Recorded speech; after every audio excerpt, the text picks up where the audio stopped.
बाज और बिल्ली की कहानी। एक जंगल में एक बरहा सा बरगद का पेड़ था।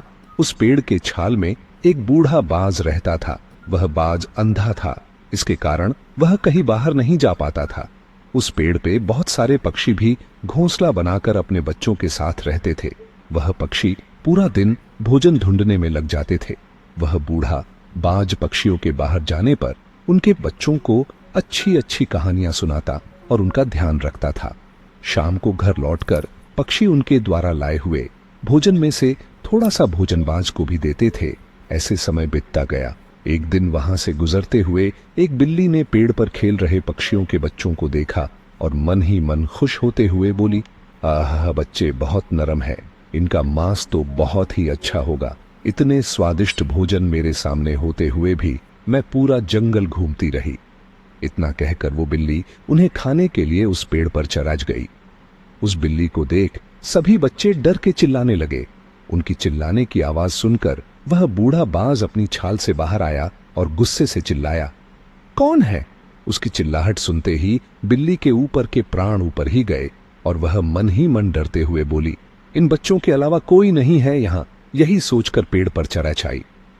बाज को देख वह कांपने लगी। बचने के लिए उसे कोई रास्ता नहीं दिखा।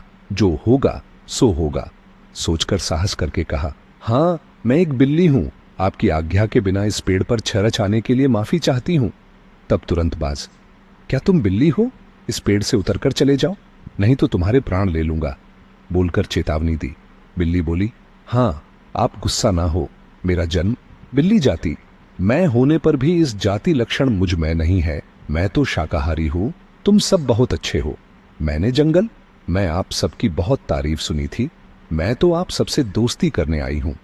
बिल्ली की बातें सुनकर बाज बहुत खुश हुआ। इससे बिल्ली बाज की ओर तारीफ करने लगी। उस दिन से दोनों अच्छे दोस्त भी बन गए।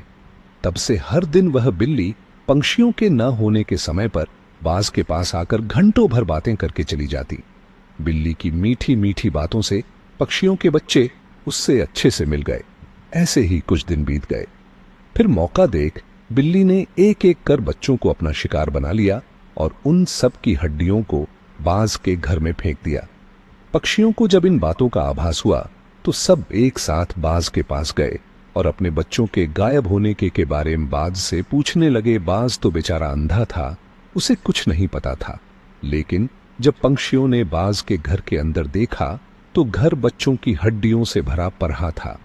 बिल्ली के बारे में कुछ जाने बिना सबने यह मान लिया कि बाज ने ही उनके बच्चों को मारकर खाया होगा। यही सब सोचकर क्रोधवश सबने उस बूढ़े बाज को अपनी नुकीले चोंच से वार कर करके मार दिया। बुरी तरह से घायल होकर बाज ने अपने प्राण त्याग दिए। इस कहानी से हमें यही सीख मिलती है कि जन्मजात के लक्षण मरने से भी नहीं मिटते। आपको कहानी पसंद आई तो वीडियो को लाइक, शेयर और चैनल को सब्सक्राइब करना न भूले। धन्यवाद।